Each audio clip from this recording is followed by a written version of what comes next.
ہم بات کرتے ہیں انشاءاللہ کہ گناہوں کے جو ہے وہ اثرات کیا ہیں انسان کی زندگی پہ، اور کیوں انہیں چھوڑنا چاہیے اور کیوں ہمیں موٹیویٹڈ رہنا چاہیے انشاءاللہ کہ گناہوں سے بندہ دور رہے۔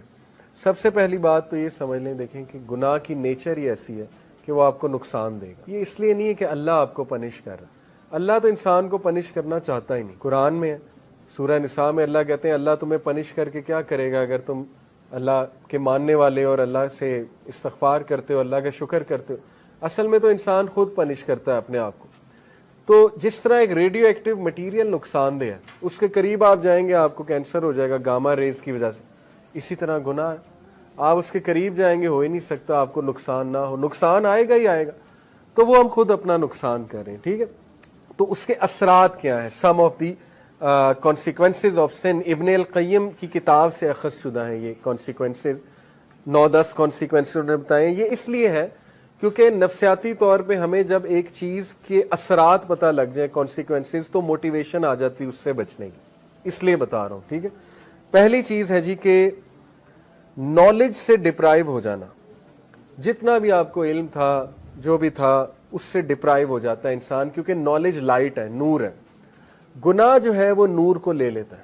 اور یہ اکثر اسلاف جب ان کے پاس کوئی شکایت کرتا تھا آ کے کہ میری میموری ویک ہو گئی ہے، یا مجھے کچھ چیز یاد تھی، قرآن کا کچھ پورشن یاد تھا وہ بھول گیا ہے، تو وہ اکثر انہیں یہی ایڈوائز کرتے تھے کہ آپ استغفار کریں، کیونکہ گناہوں کی وجہ سے چیزیں بھول جاتی ہیں، ٹھیک ہے۔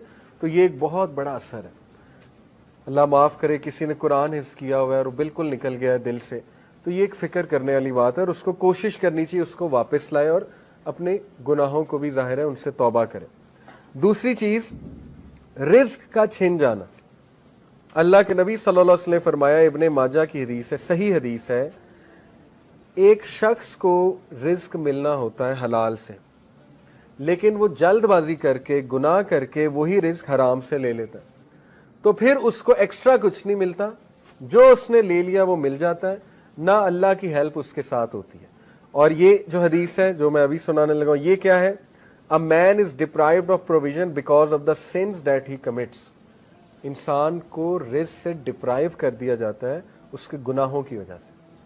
اب یہاں پہ ہو سکتا ہے آپ کے ذہن میں سوال ہے کہ نہیں یار فلانا اتنے گناہ کرتا ہے، وہ تو موجیں کر رہا ہے، ٹھیک ہے، اس نے تو پلاٹ بنا لیا، یہ کر لیا وہ کر لیا۔ تو دیکھیں رزق 4 طرح کا ہوتا ہے: financial wealth, emotional wealth, social wealth, time wealth. ہو سکتا ہے اس کے پاس فائنینشیل ویلتھ ہو لیکن نہ ایموشنل ویلتھ ہو۔ ایموشنل ویلتھ کیا ہے؟ ذہنی سکون، وہ بھی رزق ہے۔ غنا، ٹھیک ہے، دل میں ایک سیٹسفیکشن۔ اسی طرح ایموشنل ویلتھ میں ہے جذبات پہ کنٹرول، اینگر مینجمنٹ اچھی، اخلاق اچھا، یہ ایموشنل ویلتھ ہے۔ ہو سکتا ہے وہ بندہ اس سے محروم ہو۔ آپ نے کئی لوگ دیکھے ہیں کچھ بھی نہیں کھانے کو لیکن ذہنی سکون ہے اللہ کی طرف سے، اولاد دی اللہ نے، اولاد پل بھی رہی ہے ماشاءاللہ، اور نیک اولاد ہے، ٹھیک ہے، سب کچھ ہے۔ تو کیا یہ رزق نہیں ہے؟ بالکل ہے۔ سوشل ویلتھ اسی کو کہتے ہیں کہ آپ کی اولاد اچھی ہے، آپ کی بیوی اچھی ہے، آپ کا جو ہے وہ گھر والے اچھے ہیں، آپ کے ساتھ لوئل لوگ جمع ہو گئے، تو وہ بھی رزق ہے۔ ٹائم ویلتھ، ٹائم میں برکت، آپ کے کام جلدی ہو جاتے ہیں، ٹھیک ہے، آپ کرتے ہی وہ ہیں جو اللہ سبحانہ و تعالیٰ کو پسند ہے، یہ ٹائم میں برکت ہے۔ تو جب ہم گناہوں میں پڑتے ہیں تو یہ ہمارا رزق ڈپرائیو ہوتا ہے، ٹائم سے برکت اٹھ جاتی ہے، ٹینشنیں بڑھ جاتی ہیں، ٹھیک ہے، ٹائم مینجمنٹ ویک ہو جاتی ہے۔ نمبر 2، آپ دیکھیں نا گناہوں میں وقت کتنا ضائع ہوتا ہے۔ اللہ معاف کرے اگر ایک گناہ عادت بن چکی ہے، 4 گھنٹے 3 گھنٹے لوگ اس میں پڑے رہتے ہیں، ٹھیک ہے، اور وہ ضائع ہو رہا ہے وقت۔ سوچیں کتنا وقت ہم جوانی کا ضائع کر دیتے ہیں، ٹھیک ہے، ان چیزوں میں، اللہ معاف کرے۔ تو اس سے نکلنا ہے، اپنے آپ کو موٹیویٹ کرنا ہے۔ پھر آپ دیکھیں سوشل ویلتھ، ہمارے ساتھ لوگ ہی ایسے آ جائیں جو ہمیں کھانے کو تیار ہیں اور بس ان کی نظر ہماری دولت پہ ہو، تو پھر یہ کون سا رزق ہے؟ اس کا مطلب ڈپرائیو ہو رہا ہے اور گناہوں کی وجہ سے۔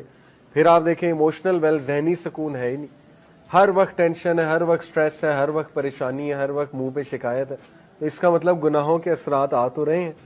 تو اس لیے گناہوں کے اثرات رزق کی تنگی سے آتے ہیں، ٹھیک ہے۔ رزق کبھی اللہ بڑھا کے دیتا ہے، کبھی گھٹا کے دیتا ہے، اوور آل رزق تو لکھا ہوا ہے، لیکن یہ اللہ کی ڈسٹریبیوشن ہے۔ اللہ اپنے بندوں کو چیک کرنے کے لیے کبھی زیادہ دے دیتا ہے اس کوانٹٹی میں سے، کبھی کم کر دیتا ہے، جب وہ دوبارہ استغفار کرتے ہیں پھر بڑھا دیتا ہے، ٹھیک ہے۔ یہ اللہ بادشاہ ہے، اللہ جیسے چاہے کر سکتا ہے۔